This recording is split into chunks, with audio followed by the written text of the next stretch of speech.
It is now 7:10. I'll start the meeting. I'm sorry, just repeating that now because it just started the recording.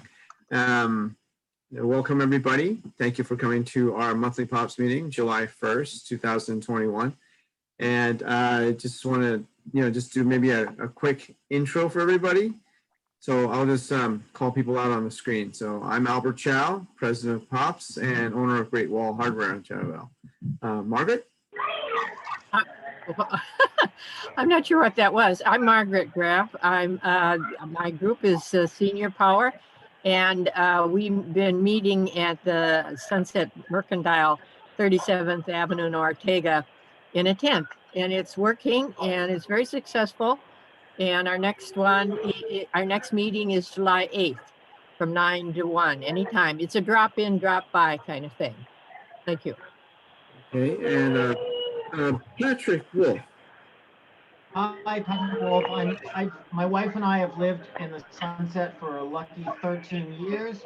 We're at 26th Avenue between Irving and Lincoln. I'll be presenting a few minutes about the campaign we're leading around reforming the school board. Okay. I don't see Robert at his chair, but okay, then I'm gonna go to Peter Monks. Hello, hi everybody. From the far out gallery, accordion in Caravel, still there. Right. All right. Survivors. Paula? Paula Katz, I'm on the executive board as a community member from my work on Save Our Altar Stops. Can I ask you to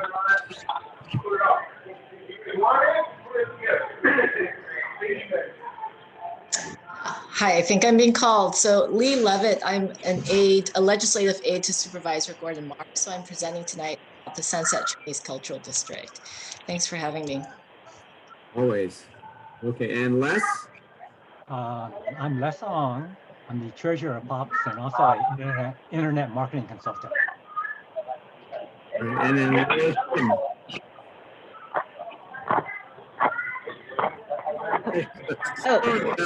someone's getting some background noise here. Yeah. Pretty much foreground noise. Or okay, yeah. All right. Laura? Sure. Hi, I'm Laura Kim. I work with Patrick on the Better SF Public Schools campaign. Thank you for having us here tonight. And unfortunately, I don't live in the Sunset. I'm calling from just a little bit north of you guys, from Cow Hollow, but happy to be here and looking forward to the meeting tonight. Right on. Okay, I'm gonna ask Jessica Ho.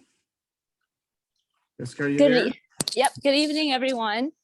This is Jessica. I work for Northeast Medical Services, and I'm also on the board of POPs, working on the newsletter and helping Albert and the board with anything that they want to get done. So I heard about the Sunset Festival, so we'll definitely include that. And any other updates we'll definitely include. And yeah, very excited. Awesome. Thanks, Jessica. Josephine Zhao. Can you hear me? Can you guys hear me? Yeah. Okay, great. Yeah, I'm Josephine. I'm a Chinese community advocate. I'm on vacation, so I have it, with the kids in Palm Springs. It's like 115 degrees. We're melting right here. So lucky that you guys are chilling, I'm just gonna hang today. So welcome to the two guest speakers. Anything that you guys need Chinese translation, I'll be right here. Okay. Wow, dedicated from Palm Springs, no less. Okay, and Howard Chin there.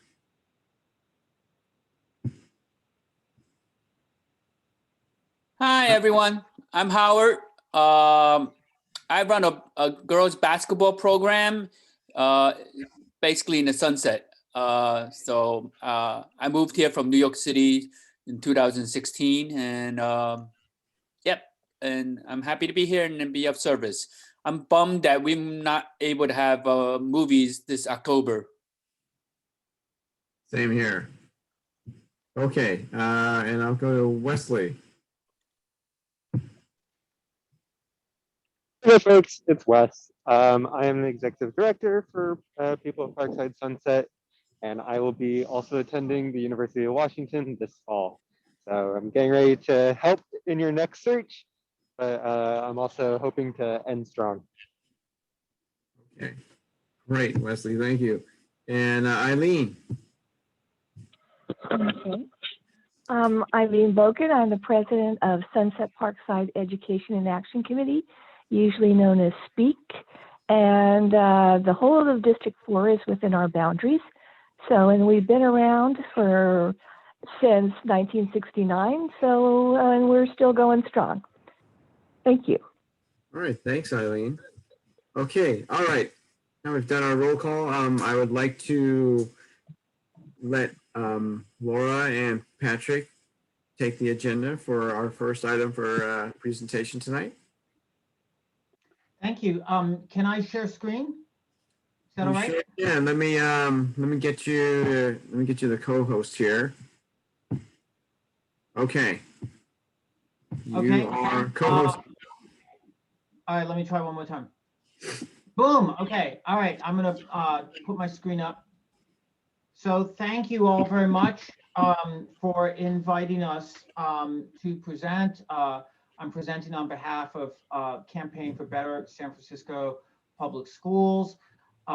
We are, our campaign is about reforming the school board. I'll get into the details as I go, but just to sort of skip to the end, are driving towards a charter amendment for the city to vote on in June, on the June 2022 ballot. This campaign was co-founded by myself and my friend Jennifer Butterfuss. Jennifer is here on the left with her family. I'm here on the right. Jennifer's on vacation. I don't think she's someplace quite as warm as where you are, Josephine, but I think she is someplace warmer than where we are now. Jennifer is a parent, as I am, of public school kids. She also has a dozen years of professional experience as a teacher, as a principal, most of those in San Francisco Unified. I do not have that professional experience, but I am a public school parent. We are both motivated by desire to do better in terms of the leadership of our public schools. A little bit of background, you all basically know this, but it's sort of useful to remind ourselves. San Francisco is not a very family-friendly city. We have a fairly low percentage of kids of who lives in San Francisco. Families don't really stick around. Obviously, the public schools has to have something to do with that.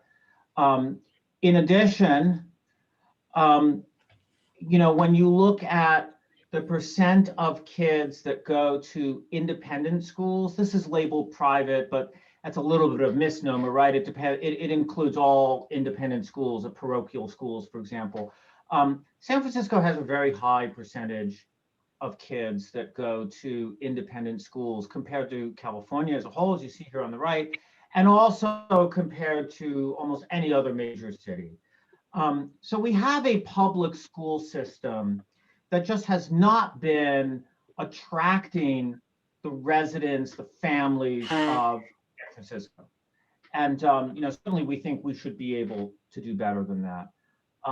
This is our current school board. These are our 7 members. What have they been up to this year? You've read the headlines. I'll just briefly go through them.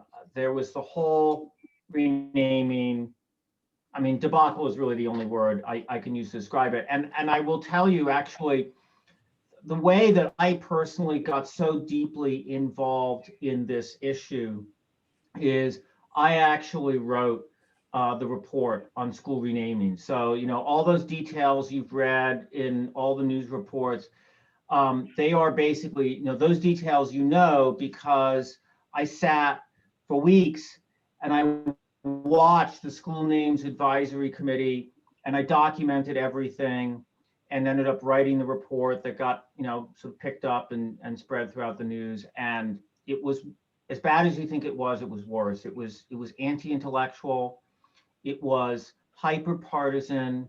It was, instead of being inclusive and open, it was very closed and very insular and very sad, really, because it could have been a very educational process. It could have been a way for San Francisco to really grow together, but instead it was an example of the way this school board imposes its politics and imposes a very partisan lens on the work that it does, which is really part of the problem, we think.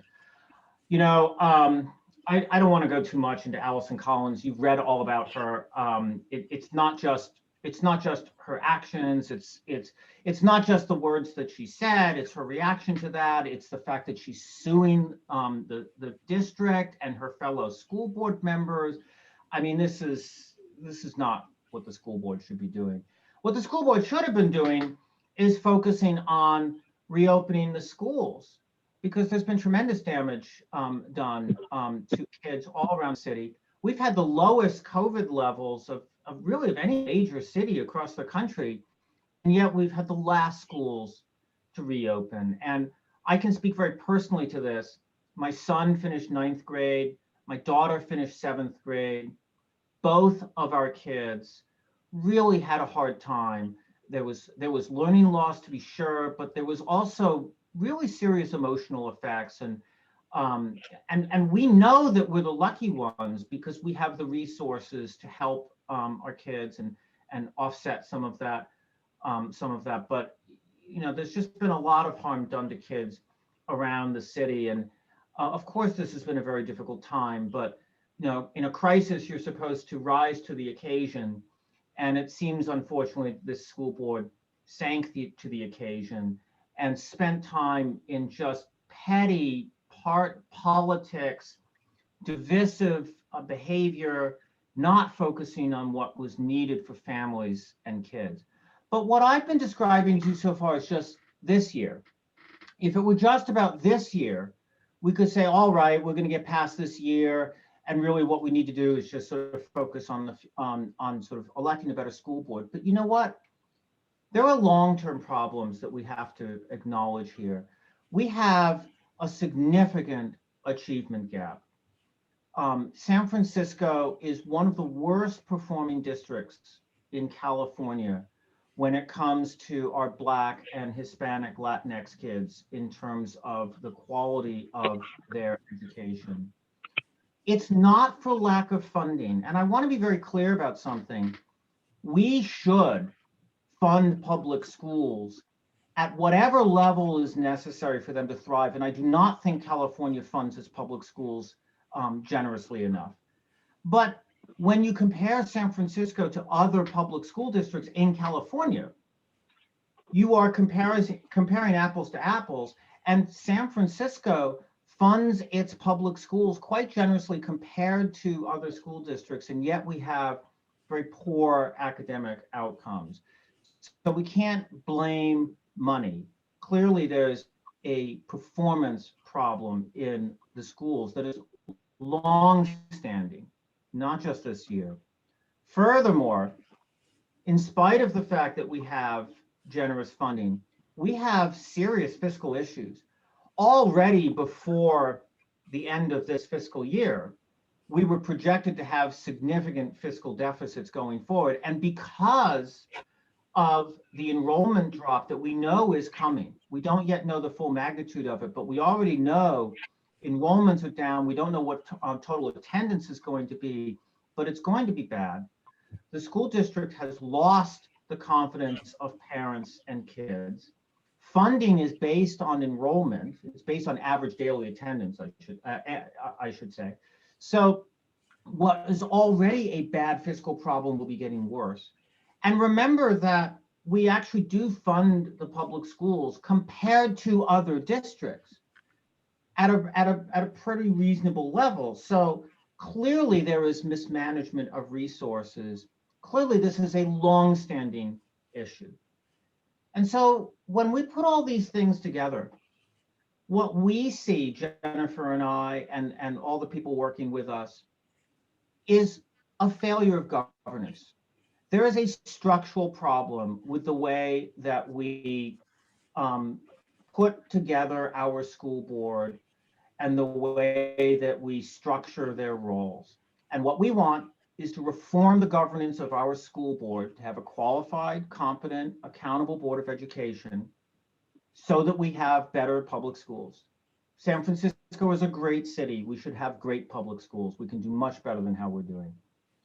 So let me just take a couple minutes to talk about what are the characteristics of high functioning school districts. Well, it should be results oriented. We should be focusing on education, not focusing on playing out political drama on the stage of the school board. There needs to be stability of leadership. And I want to talk more about that on my next slide. There needs to be accountability for performance and transparency. So we know how the schools are performing and we know how our leadership is performing. And what's the role of a high functioning school board? Well, results-oriented education outcomes means we should be focused on schools, not politics, right? Stability of leadership means we need to be hiring, retaining a top performing superintendent. Accountability, we be over budget, setting high level policy, and then elevating the superintendent and the school site leadership to do their jobs. And finally, a school board should be mediating community concerns, but should be mediating for everybody, not creating culture wars and fights and drama, but simply mediating community concerns in the governance of the public school. Now, I've talked a bit about the stability of leadership. We actually looked at the history of San Francisco's superintendent leadership and compared it to a couple of other school districts that are generally held up as high functioning school districts in the state of California. We compared them to Garden Grove and Long Beach. These are similarly sized. Garden Grove has about 44,000, if memory serves me right, students. Long Beach has 80,000 plus. San Francisco Unified has 50,000, 51, 52,000. So these are similarly sized. Both Garden Grove and Long Beach have similarly diverse student populations. They actually spend less per student, although San Francisco is a more expensive district. So I think we can say these are sort of equivalent districts. But look at the tenure of the superintendent. Long Beach and Garden Grove over the last 35 years, from 1986 to present, has had exactly 4 superintendents each. That's what you would expect to see in a well-performing school district. You hire a superintendent, the superintendent does her or his job for a period of time. Eventually that person leaves. You bring another person on, you have stability of leadership. Garden Grove, actually, we started in 1986 because it lines up for San Francisco and Long Beach, but Garden Grove, actually, the superintendent in 1986 actually started in 1973, which is why we had to create the graph this way. San Francisco Unified has had 9 superintendents, including 3 interims, right? So an interim superintendent happens when a superintendent leaves abruptly, and you have to have someone serve as interim before you're able to hire another permanent superintendent. Look at the revolving door of leadership that San Francisco has had. And we know that Vince Matthews was going to leave. Yesterday was going to be his last day, but he agreed to stay 1 more year because he knew that the trauma of his leaving at this fragile moment would be devastating for San Francisco Unified. So kudos to him. He decided to stay 1 more year. But after next year, we will have had 10 superintendents in a 36-year time period. Again, this is a failure of governance. This is not a one-time problem. This is a long-time systemic problem that goes to the heart of why we have not had a high-performing public school system. And we think we can do better. Amending the city charter will allow us to reform and reimagine our public school governance. We can require Board of Education members to meet expertise thresholds. We can define the role of Board of Education so that it focuses on outcomes, not politics. We can make the schools accountable to the city government. I should spend a moment on this bullet point.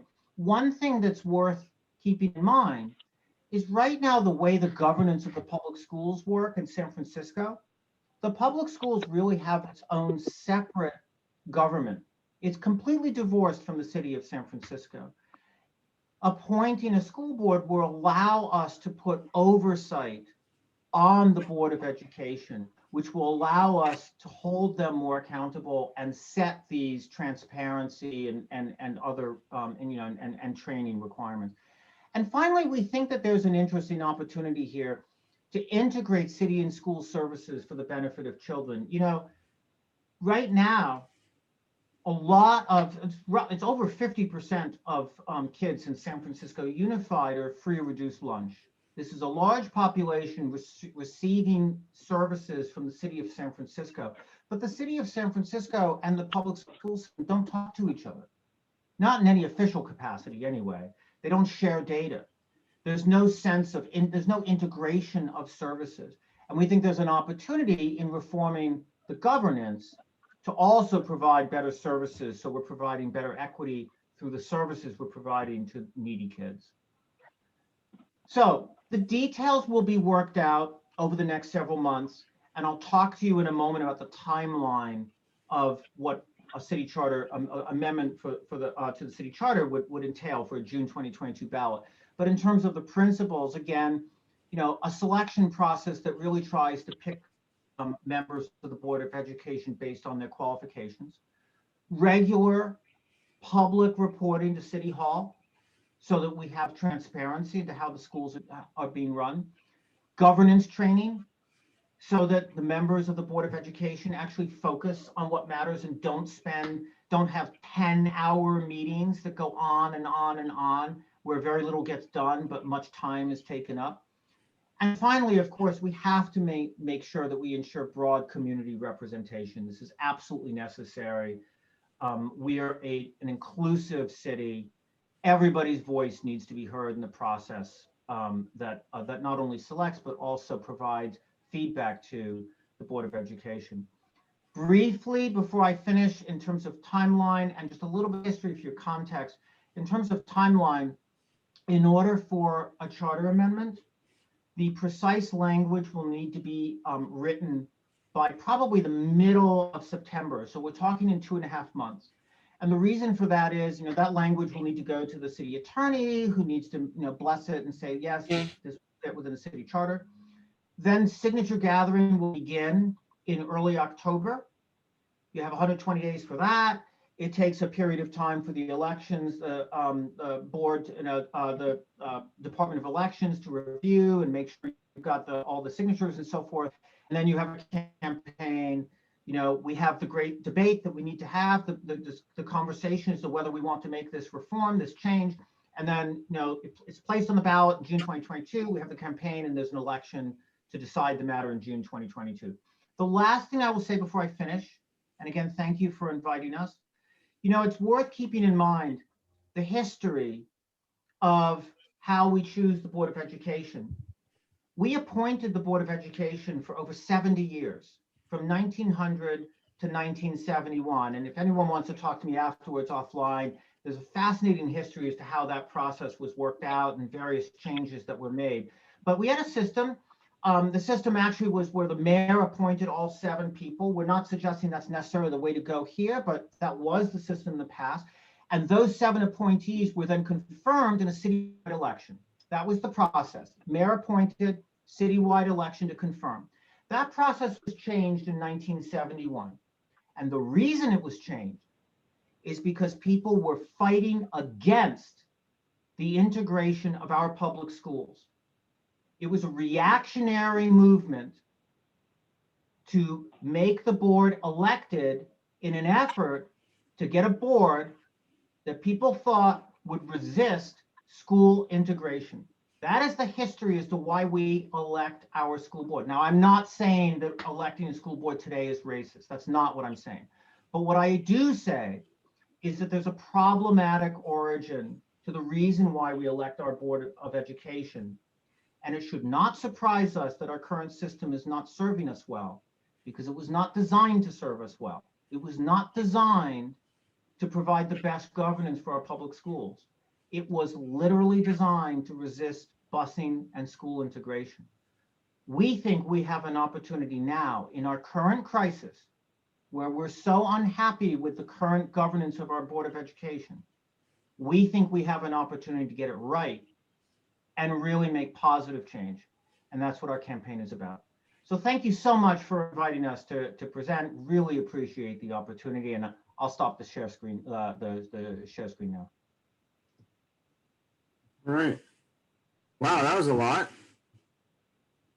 I'm just kind of wondering, does Laura, do you have anything to add to that, or is Pat doing most of that presentation there?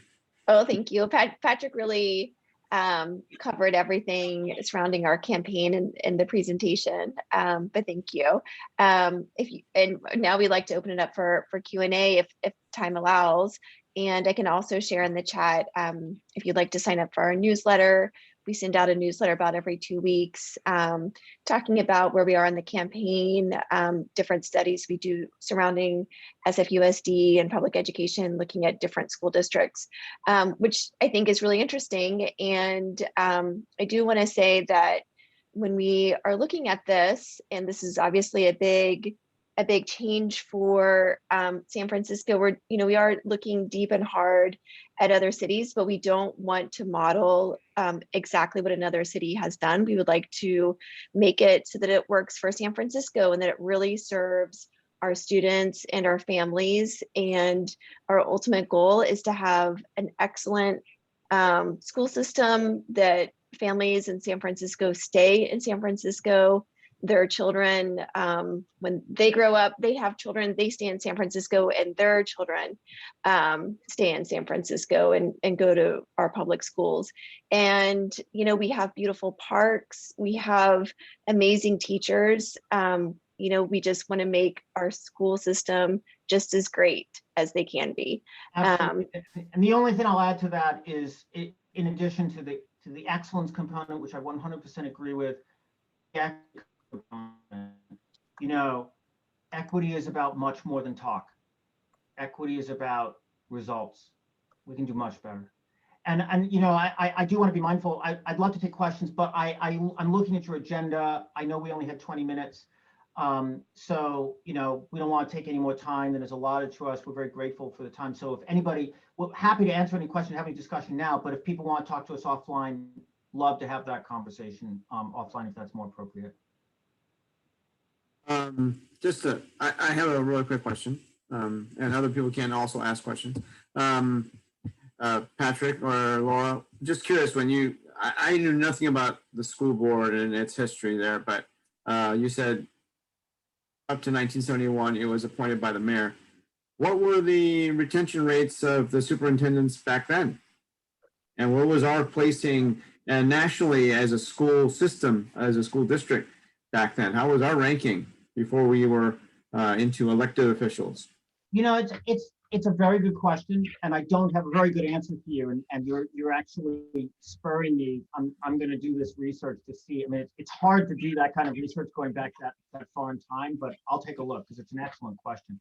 I will tell you that we used to have a much higher participation in the public schools. Now, I have to add, we had a racist system in the 1960s, and not just 1960s, but for many, many, many years, right?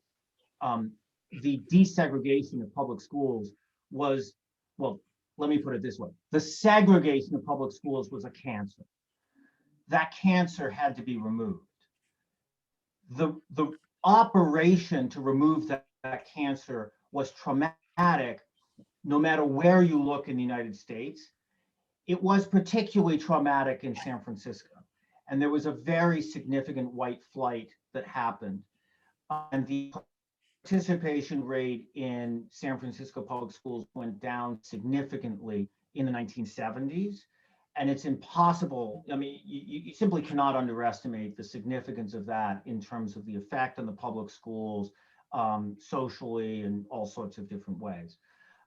That's not a direct answer to your question because I don't have the data for it. It's an excellent question, and I will look to see. My impression is that the retention rate of superintendents was much higher, and that the revolving door that I'm describing is a more recent phenomenon, not necessarily tied immediately to the desegregation of schools, but is a more recent phenomenon. But I'll go and do the research because it's a good question, and I'd like to find out for myself. All right. Barry's hand is up.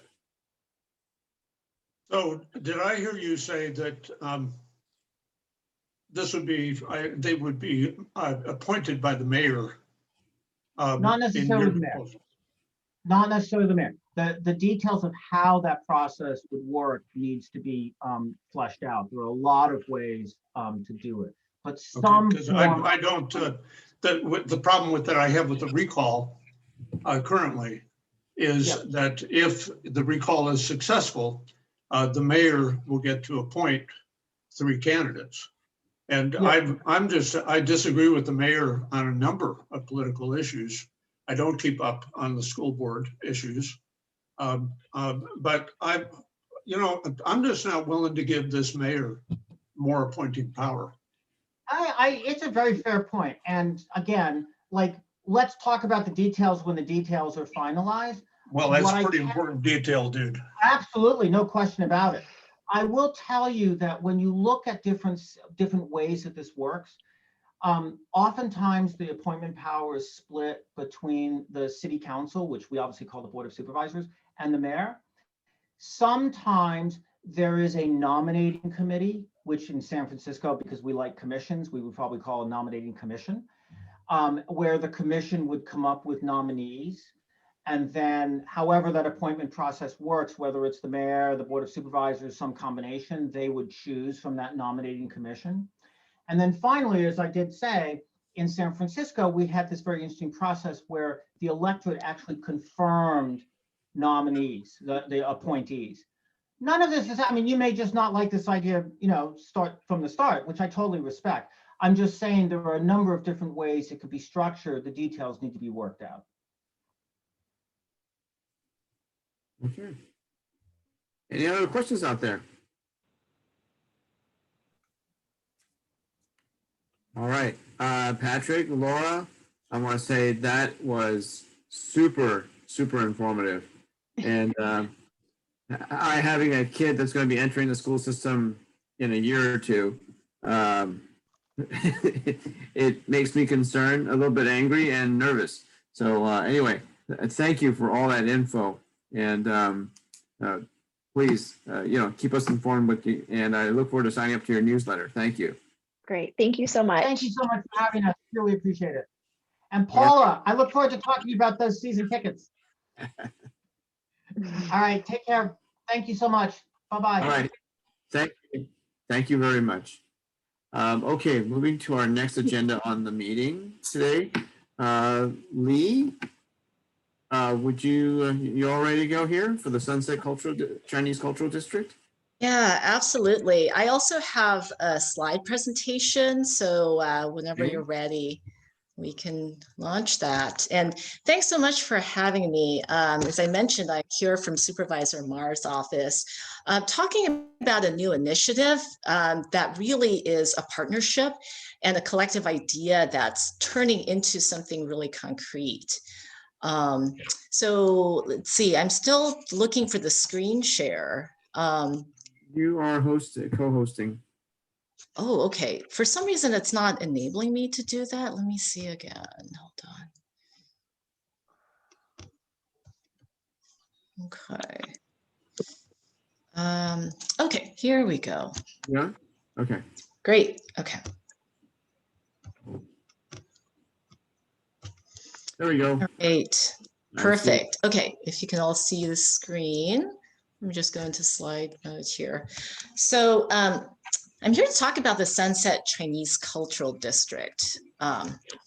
And this really started as an idea. And as I mentioned, we've had a lot of organizations start to understand what this is about and how it helps to build capacity in a unique district like District 4, which is the Mid and Outer Sunset.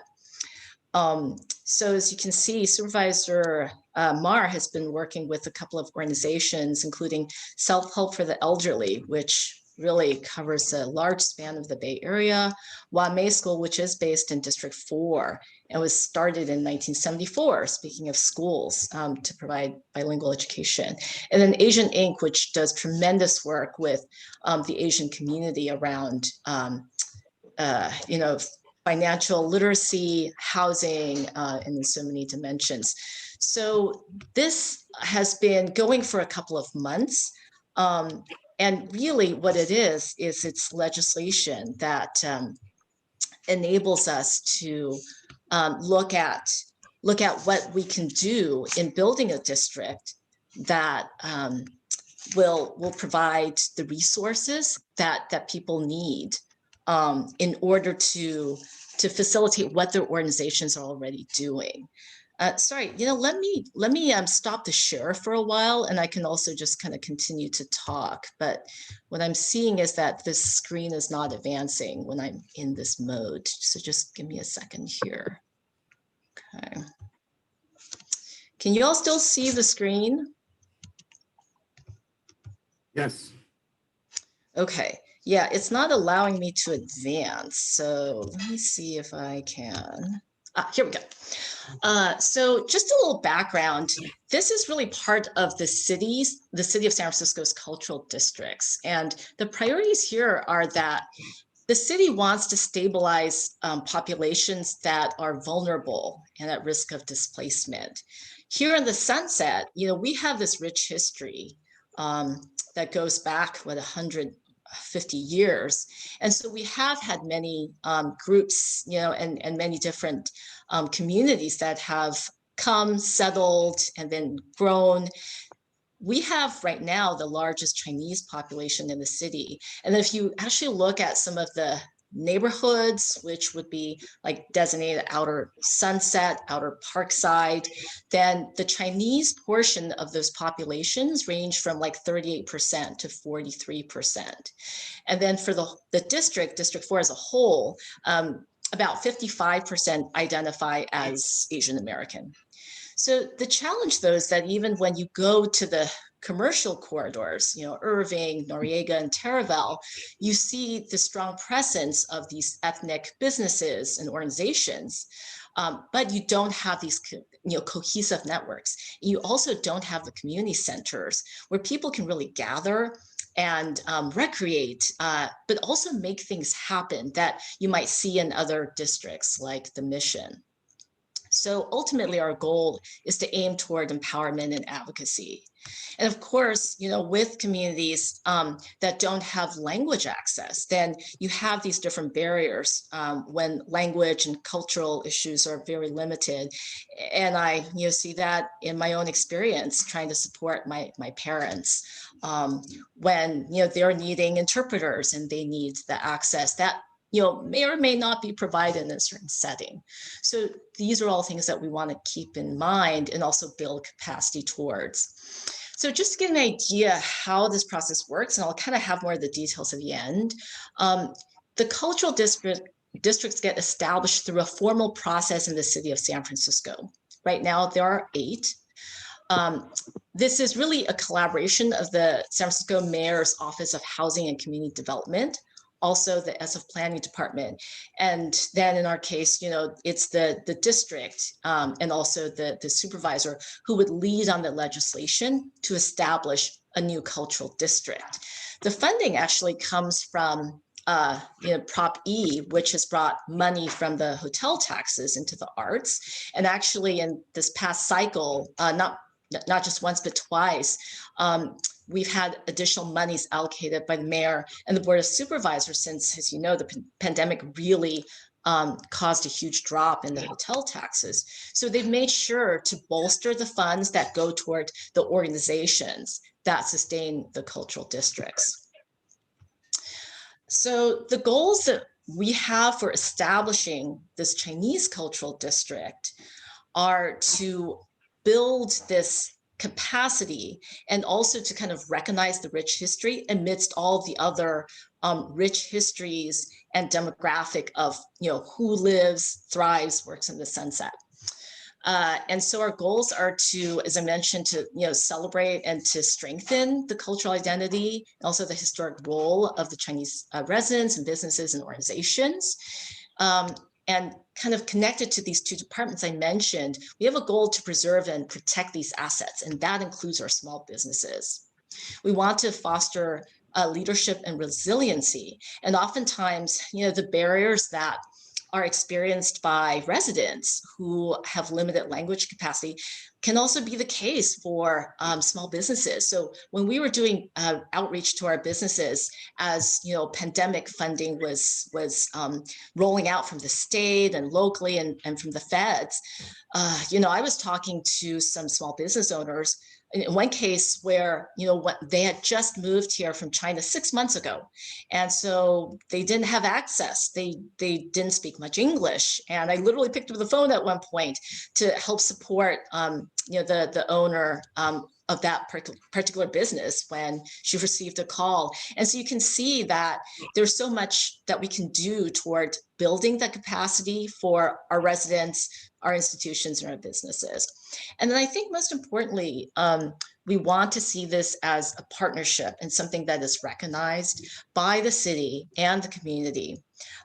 You're probably sort of familiar from however and wherever you are dealing with, city departments, contracts that have come through the city. And so sometimes there's a lot of red tape. Sometimes it's very challenging. But this provides a doorway and a way for resources from the city to come to the district. And oftentimes the West Side does kind of get left out. And we often have these conversations, and we hear that a lot, that, in the conversation sometimes around equity, it's not seen that there are tremendous needs with our, low-income folks or seniors, residents who really need some extra support, especially during the time of the pandemic.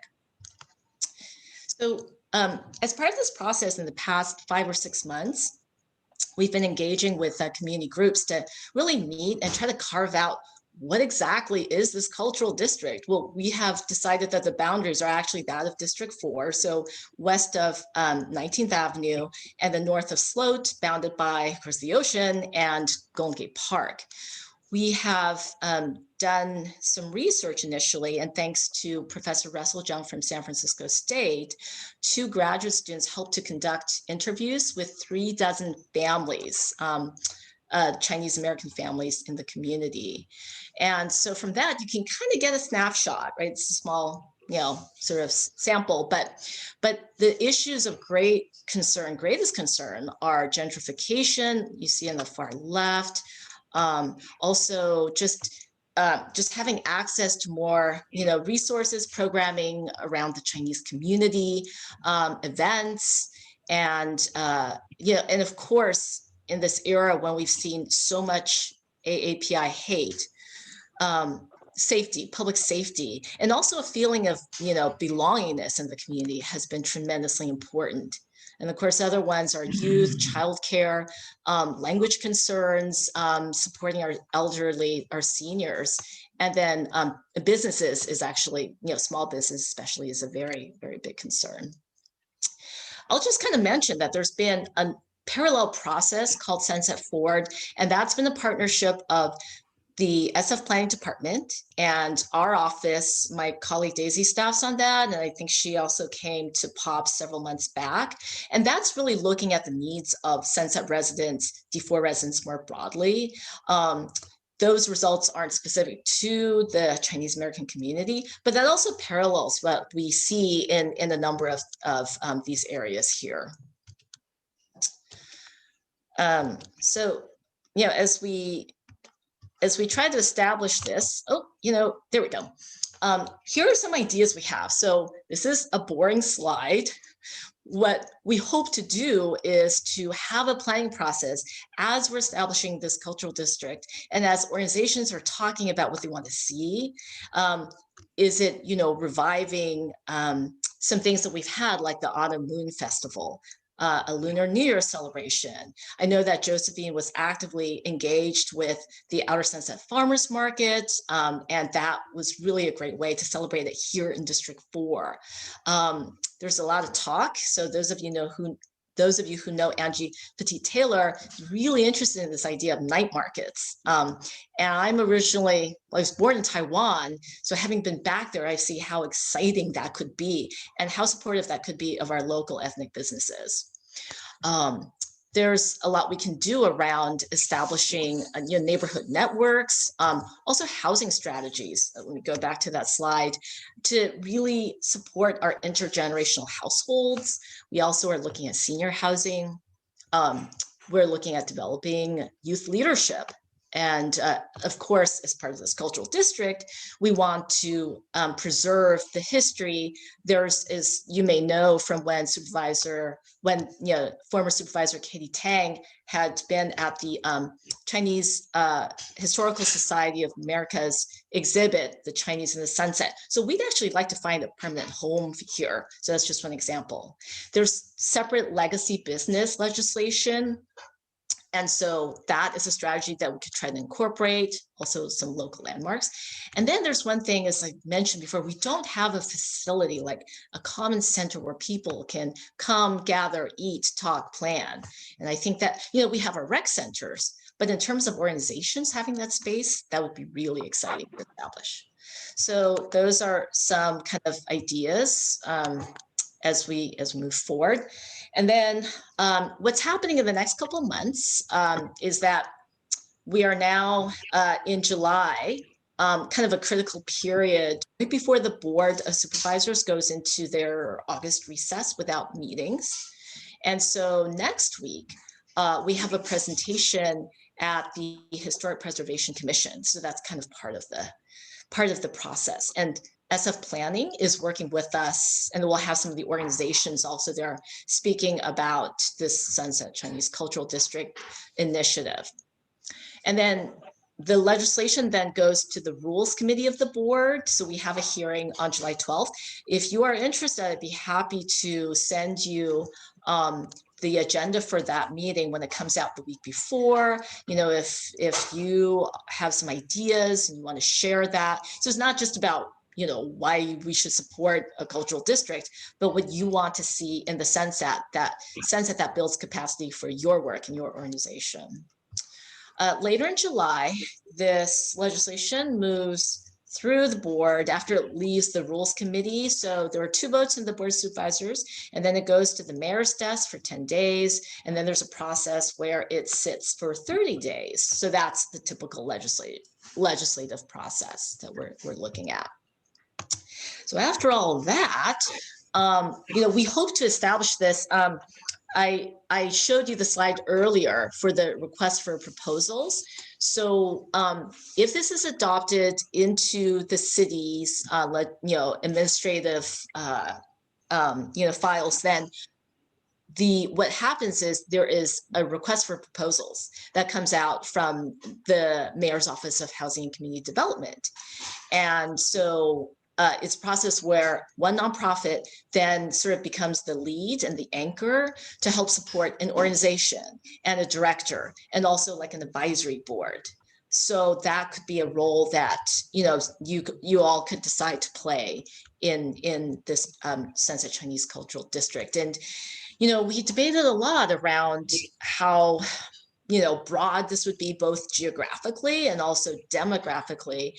And we want to see this as, recognizing a population that's been concentrated, but not leaving out the rich history of all the other groups. And so I think it's a wonderful opportunity to collaborate, across sectors, also across our affinity groups.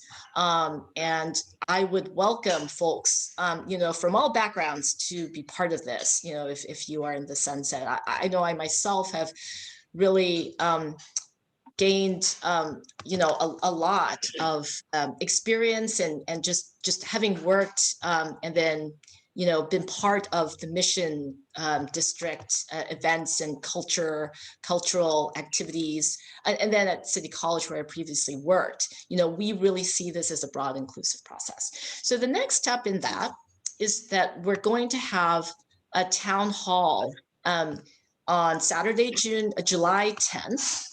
And that's going to be a live event. So we're really excited that we won't be doing it on Zoom after a year and a quarter of Zoom meetings. It's going to be from 10 to 12 that day at Wamei School, which is just on 1400 Judah, right at 19. So it's very accessible by public transit. As you can see, we have a bilingual flyer. We're going to have interpretation in Cantonese. And importantly, we're going to have 5 breakout groups. So we want to touch on these issues that are critical to this district and to many communities here.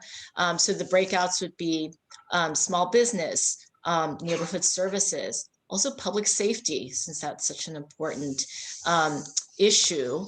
And also, you know, access and support, that's another one. And then finally, we will have a group where the interpreter can then provide direct support for those who need translation from English into Cantonese. So I really hope that you can join us. I'm going to stop the screen share here and just take any questions, as well as put the information, the URL for the Facebook event into the chat. I'll put my email as well. So that way, if you have any questions or you just want to reach out directly, I'd be happy to engage. And whether it's a formal organization you're with, well, like POPs, or an informal one. And that's something else that we want to celebrate, because we recognize that some things are, grown very organically. For example, all the dance groups and the martial arts that happens in the West Sunset Playground, they've been established there. And we want to recognize the importance of that heritage, as well as all the formal groups that you've established. So I'll take any questions or any comments, thoughts. We're really at these early stages, so we welcome your input a lot. And thank you so much. I know some of you have participated.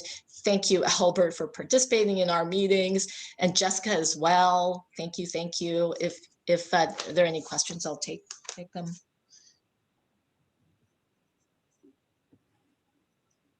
Hi. I guess it was, yeah. Oh, hi, Howard. I just want to make a comment. I'm from New York City, and in New York City, there's a section called Sunset Park, actually. And it's, I don't know if you're familiar with New York City, but that section is mainly Fujianese Chinese. And bordering it is an Italian neighborhood called Bensonhurst. And another part of Sunset, south of it, is mainly a Puerto Rican area. And in Chinatown, Manhattan is bordered by Italian, Little Italy, just like here in San Francisco is bordered by North Beach, is mainly a Italian area. I think it's good that you mentioned that, to be inclusive, including other groups and not exclude them and have them think, oh, this is just a Chinese thing or what have you. Actually, in New York City, what they do, strangely, not strangely, but which is nice, is the Italian, the Little Italy, back then, when they back in old days, they used to have a rivalry with Chinatown in terms of the kids getting in fights or whatever. Today, they actually have a common parade during Columbus. Well, they still celebrate Columbus Day back in Little Italy, but they have a common parade between the Chinese and the Italians. They get together and they do a joint parade during, I think, 4th of July and during Columbus Day and what have you. So I think that's something that we might look into in terms of doing things with other ethnicity out here in the Sunset, because I know there's a big Irish population out here. I see there's a cultural club down, I forgot what avenue is, and there's probably other groups as well, Italians and what have you. So I think it's good to be include everybody. And as well as recognize the Chinese, because when I first moved here, I went to Chinese Historical Society and I read up about Sunset, and it took a while for the Chinese to be able to move into Sunset. And now that I guess they're here, what have you, there's same thing with New York City. There's several Asian areas that slowly got established or what have you. But I think the important thing is to not exclude people, because people are thinking, oh my gosh, what happened to my neighborhood? I don't belong here anymore and such. So I think it's good that we allay those fears.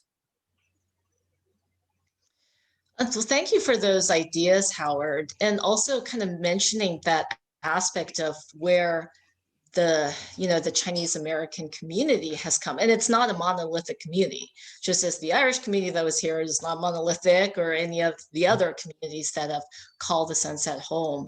I think the important point is that you're really highlighting that this is a time when, just even in the last few years, there has really been an increase in incidents, as well as some crimes that have been identified against those who are Asian American, and including Chinese American, having a lot to do with the pandemic, having probably also to do with the economic crisis that everybody is suffering and feeling the strain of. These have been tense times, and we'd like to lift up the Chinese American community in a way that lifts up all communities. So I wanted to kind of touch on Robert's, point in the chat too. And we've had these discussions, like, why is the energy located on a specific community? And part of it is that there's a history that, for example, with the Western Addition, you've seen the displacement of the African-American community there. IA-24 recognizes the Latinx community, even though there has been previously other communities before that in the mission. So this is kind of a snapshot in time, right? Because communities evolve, our districts are going to change, but we recognize the value of the community that we're talking about, and we want to sort of build it in partnership with the other groups, the other identities that we have. So to me, it's an inclusive process. And then why locate on Chinese as opposed to Asian American?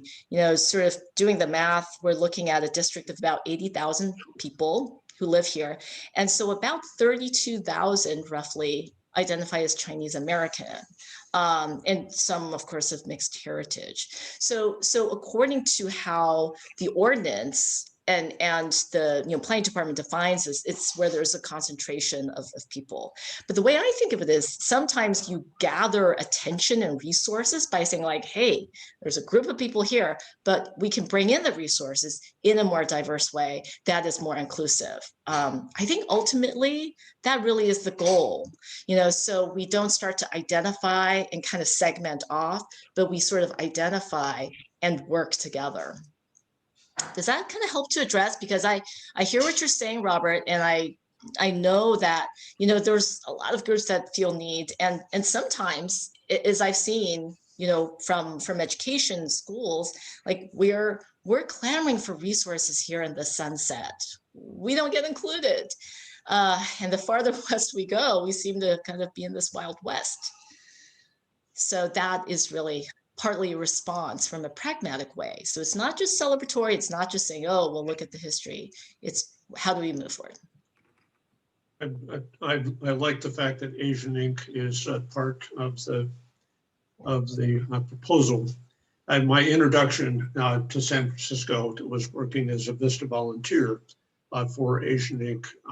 Supplying services to the Chinese community in San Francisco. And it was largely in Chinatown and the Richmond. I'm surprised to hear that the Sunset has a larger Chinese population now than even the Richmond. Is that's true? That's I'll need to kind of check those demographics, but it's roughly 40%. Wow. Yeah, Wow. yeah. So, and that's kind of, from the finer, sort of examination of how it breaks down, because the census doesn't provide that. The census does it by, Asian American as a group. But I'm with the other guys that say, yeah, this is wonderful. Some focus coming out here on our district. It'd be a Chinese cultural. These cultural districts that are popping up all over the place, they're great. Really good to draw people to it. But how do we also celebrate the minor cultures that are in our districts? And I think that's there's Is it, in the Richmond district, there was heavily Russian, and that really hasn't been celebrated. The Irish community here, oh my God, I've been to up the block. I've got some Irish neighbors, and I've been to a couple of parties at their house. It's wall-to-wall people. It's hard to get in. It's there. We got to figure out how do we celebrate all the different cultures. So, And actually, there was a lot of discussion in Supervisor Marr's office a year or two ago around an Irish cultural district. So, there's no limit per se to having one per, supervisor's district. So that is a conversation we can get going if there is interest. Please reach out and we can talk about what that looks like. It also can expand beyond ethnic identity or other kinds of affiliations. We're also looking at seeing if we could establish an arts district. It probably would be like a different source of funding. But these are conversations we like to have. So we're kind of starting with this one and seeing how people want to build it, grow it together, and then help to enable others as well. So we already have an Irish Cultural Center out here. Are you envisioning trying to create a cultural center as well for Chinese? That would be a community-driven project. So yes, that would need to come from that organization once the cultural district would be established. And then of course, that could bring in some additional resources because you need that for the lease and for staffing and for programming, etc. But we'd certainly welcome some ideas around how to make that happen, and also have it just be broader too. So it feels like it could be inviting for many different groups, and there could be multiple tenants there, or just the access would be broad enough that it's not limited. That sounds like a very set thing. We are multi-culti, so I think the multi-culti. I think that the Chinese are a ever important and large population here. But yeah, I agree. I think I mentioned it to you too, Lee, about that that was one of my initial concerns was what about the rest of the people? So I think that that's a good, I really like Howard's perspective from New York. How you got an Italian district, you got a Chinese district, you got a Puerto Rican district. Well, it doesn't mean that they're exclusive. They could be all inclusive and, and can throw some parties together. But I can't wait to see a lion dance next to like a bunch of a good Irish sing off. That would be just totally fun. That would be really cool. Right. Or Irish step dance. Oh, and yes. Yeah. River dance in the sunset. Yeah, I mean, in February, we combined a virtual event with, Black History Month plus Lunar New Year, and we brought our communities together. Okay. So yeah, we are looking forward to doing more and more things live. So please come join us on July 10th. Again, the Facebook event is somewhere up on the chat now. And please reach out. I appreciate all your feedback, and we want to take these considerations and these ideas into account. Are there any other thoughts or questions? I mentioned in the chat that I think that it shouldn't be just exclusive to Asian members to go to that town hall. I think we all should go. Yes, please join us. Yeah, we look forward to that. And I just want to see people again. What's that? I just want to see people again. Oh, exactly. We were going to put, free lunch on there, and we have some limitations here in the supervisor's office around providing light refreshments, but we're going to be pulling together some resources for that from our community partners. So come and be nourished and hang out with each other. Okay. Right, great. Thank you. Thanks, Lee. Thanks so much. All right. Thank you. Okay. All right, I want to move over to Wesley. Gosh, well, I guess let me start this off. I just want to say thank you to Wesley. You've been such a fantastic executive director for our group, and unfortunately short-lived. We would have looked forward to having you longer, but I see that you've got bigger and broader horizons to go to. So we're gonna miss you here. But tell us your plans. Tell us your major. Tell us make us feel good that you're leaving us, Wesley. No, I mean, I just want to start off by saying how grateful I am for really the opportunity. I think if y'all know a little bit about my backstory, I've been in the sunset for just a little while, and so I was just really happy to continue doing some of the work that I had previously stopped doing while in Supervisor Tang's office, and I was just fortunate to reconnect with all y'all again. I think I hadn't seen y'all for quite a while, and I was kind of doing my own thing, so really redrawing me back into just serving the community. It was amazing, and so I really am grateful for that. I will say I do have a lot of regrets. I think there's so much more that I want to do with y'all, but obviously, given the pandemic and some of the restrictions we had, not a lot of things that I wanted to do came to fruition. But I definitely have a game plan for when things are actually reopening. So I'll definitely share that with everyone and kind of the visions that I had and some small projects that I had laying around.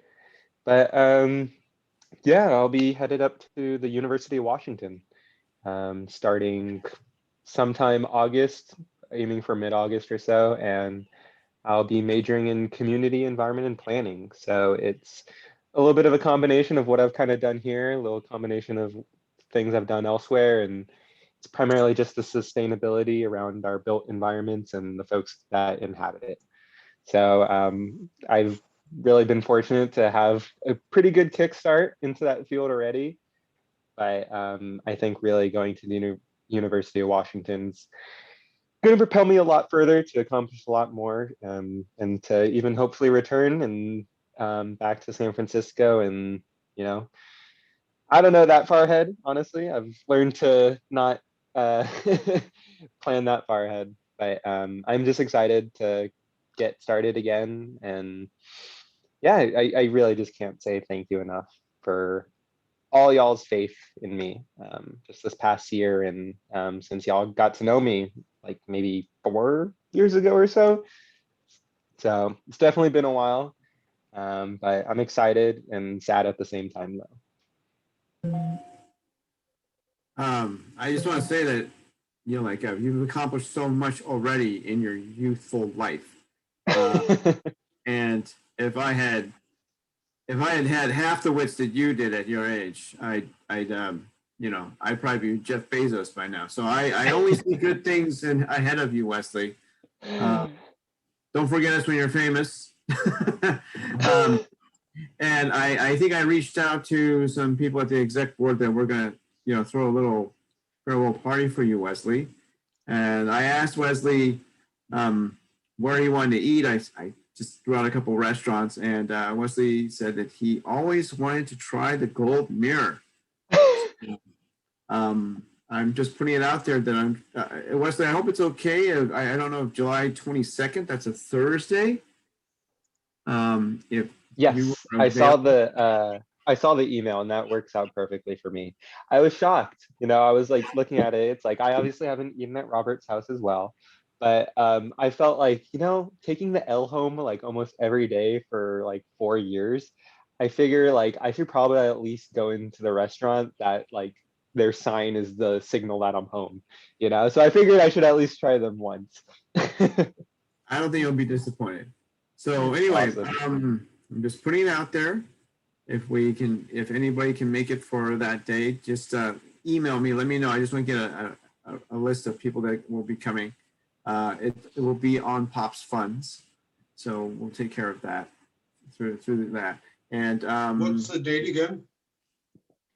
I said we're buying dinner, Barry. No, what's the date? July 22nd. It's a Thursday night. I think about 6:30, 7 p.m., somewhere around there. So just, why don't you guys get back to me and let me know if that's a doable date, okay? All right, Just because I don't also like the attention all on me, I will say it could be a small like reopening celebration as well, getting back to the original Pops pre-pandemic. So we could also label it as that as well. I'll be fine. That's okay. Yeah. You deserve the all eyes limelight on you just every Oh boy. You know what the thing is, I feel bad because this whole year that you've been our executive director, we haven't had a physical meeting the whole time, so why not?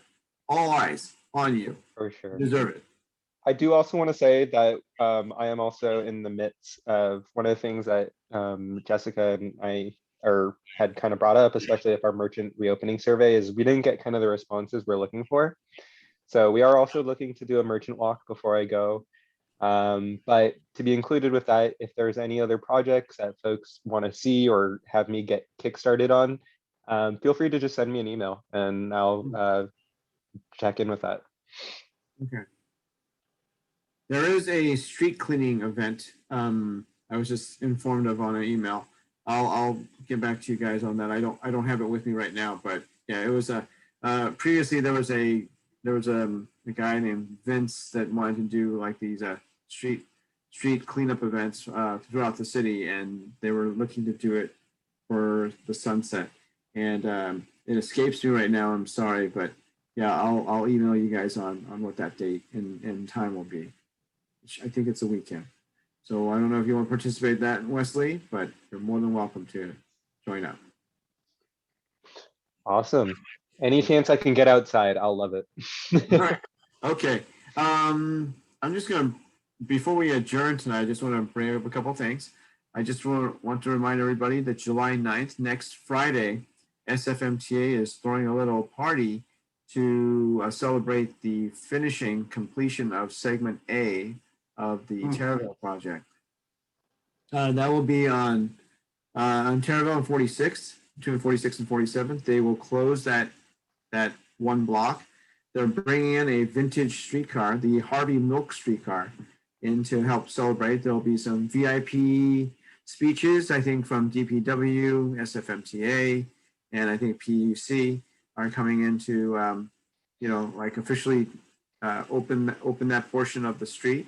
And also there'll be live music and food. So, it's going to, I'm sorry. And it's between 10:30 and 12:30 that day. So 10:30 in the morning till 12:30. So like a little bit of an early lunch. What day again? July 9th, Friday, next Friday, 10:30 to 12:30. Cool. Are they going to start publicizing it? I actually already forwarded a flyer out, but I'll redo it again. Because they have an email list, and hopefully they'll send it to the email list of people who signed up for notifications about the El Terraville. I'll make sure they send out another reminder. I know that we want to, send those out. I did send it out. I think a week ago is when their advertising or graphics department finally gave me the poster. Oh, so there's a flyer? There is a flyer. Oh, that I can download and maybe have a few at work? Sure. Right at the block. Cool. I don't remember getting that, Albert. Really? Okay. Although occasionally I don't get to open all my mail, but email. Okay. All right. Well, I'll send it out again tonight. And another thing too is that we have been officially re-established for funding for giving out mini grants this year, but to a much reduced amount. This year we have 93,000 to work with for mini grants. And so right now, first and foremost, there's three things that are on the list. One is the Sunset Festival. The second one is John Lindsay from Sunset Strong. He wants to do artwork in front of vacant storefronts to kind of abate some urban blight that is already happening in the area because of COVID. And the last one is a group called Recess Collective. I don't know if you guys remember seeing them. They were between 32nd and 33rd near Puro's Pizza. It was a storefront they used for, it was a nonprofit childcare. And they're trying to do a new version of that. They lost their lease over there just because COVID shut them down and they couldn't sustain operations. But now they're trying to, be a phoenix and rise out of the ashes again. So anyway, those are the three that are currently on there. And so anyway, that's that. And then if you guys have anybody that you know that wants to apply for mini grants.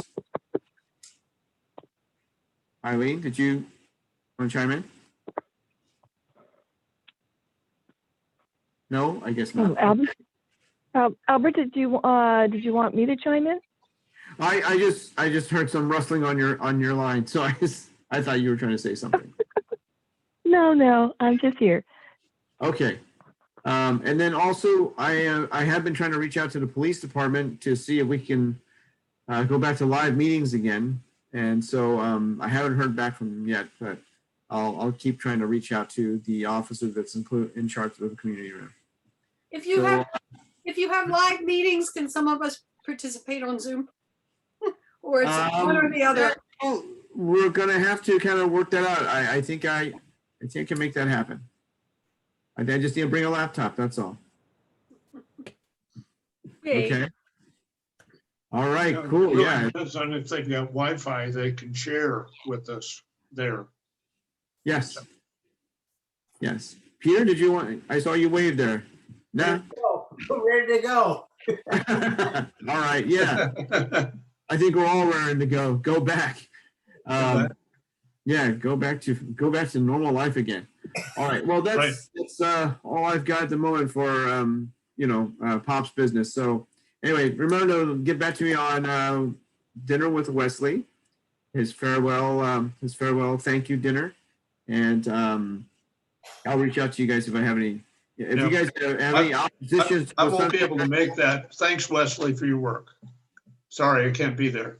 Okay. No worries, it's okay. And I promise that I'll still also be coming to meetings. It just might not be as regular, but I'll still definitely keep in touch and I'll be around. So Yeah, don't worry drop about in that. anytime. You're always welcome. I'm not immediately kicked out of this group. Okay, that's good to know.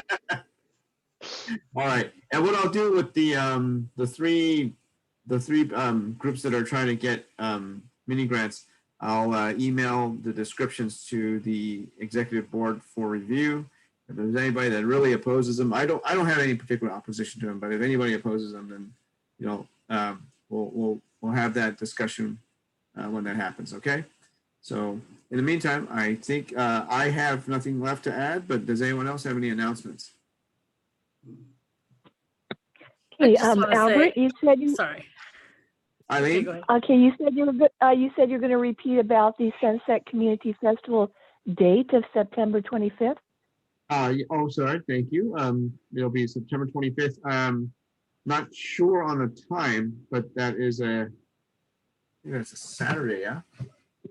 Yeah, it is a Saturday, yes. Okay. Great. And So Margaret, do I have a yes on you're going to join us? it is Margaret? a Saturday, yes. And Albert, I have a yes. I will be there.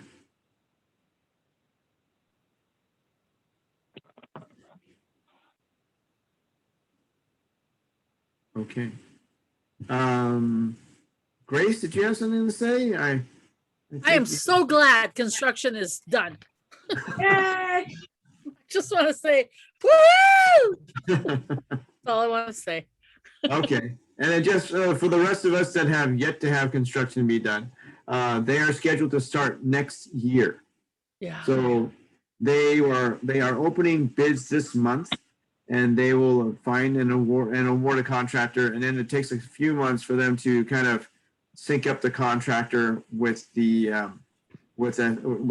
agency. But then by the time they sync up, it'll be close to October, November, which is the end of the year, and that is also the holiday season. So I had asked them to not start this project during the holiday season. So they're pushing it out to early next year.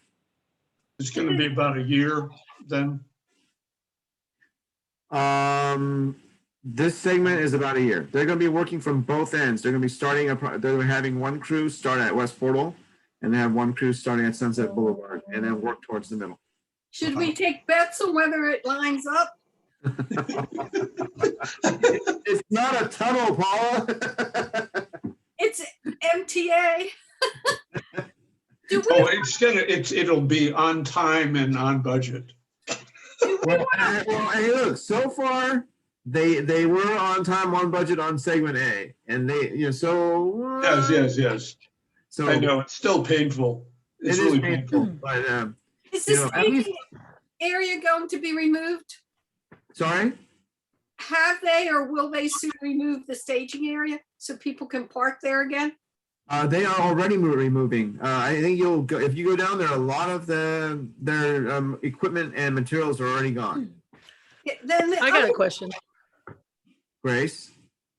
Yeah, I was just wondering when the buses are going to roll right down the middle. Are they not going to go over the tracks? I'm just because it's going to be a while, right? I'll talk to them. Yeah, I think they should use their lane. It looks like they're trying to now because we were all like to one side. So they moved the cones over. So we'll see. Maybe one day they'll just disappear, but it'd be good to know. Yeah. Do we want to press them about restoring the light rail vehicles for 6 months to take people down to West Portal? When we had the MTA guy, he said no on that. But that's interesting. That's an interesting concept. It's never been raised. No, well, it was raised. There was a discussion whether to bring the streetcar down and then you change over to a bus shuttle and then That's not going to happen, is it? I think that's really messy as far as if the links don't work, then you're riders get delayed and they have to get in and out of cold weather and so forth. I thought it was better to just have the buses. I mean, they're as Barry had mentioned before, they're quiet. I'm loving it. So yeah, they are. Yeah, quiet. Margaret. Okay. Actually, when I go down Margaret, unmute Margaret.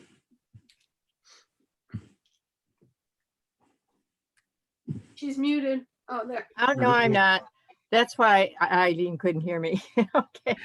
Anyhow, just for a quick update, just so everyone knows, the 18 is scheduled, still on track to return on August 15. Really? Nice. Good news. Very good news. I just heard that yesterday. I just had it confirmed to me yesterday. Okay. Because not all of the buses are coming back on August 15. That's a big date. And there's some buses in the city that are not. But the 18 is still on the list to return on the 15th. Yeah, I heard that they're really still hurting it at the SFMTA. Their funds have been cut pretty hard. But I don't know if you guys knew, but cable cars are free until September. So, they're free to everybody. I think they're like they started wave now, right? Well, no, we're back when the 66 gets restored. So there's a connection between where I live and the inner Sunset. It's a wonderful place to go. It's a great bus ride. Hardly anybody rides it, unfortunately. So. Yeah. Okay. All right. Cool. Okay. Well, Albert, are the cable cars free till the end of the month of September? I am not exactly sure, and I just know they said September. So and I saw that on the news, so I thought that was pretty cool. I'm sure you can check out SFMTA, and then they'll tell you right away. Okay. Okay, but I did actually for the party, July 9th party. I actually requested them to bring one of the classic streetcars out, and they managed to get the Harvey Milk streetcar. So I think that'll be really nice. You can get play on board that one and enjoy the music and some food. Okay. Good job. Hey, they were willing to oblige. I said, yeah, I'll make the request. So anyway, I adjourn? Is there anything else to be brought up? We're good? Sounds All right. great. All right. Thanks, Thank you. Albert. Thank you, everybody. Hope to Thank see you. Thank you. Friday, and then also the Saturday after that. Thank you. Thank you. Night, folks. Thanks. Bye.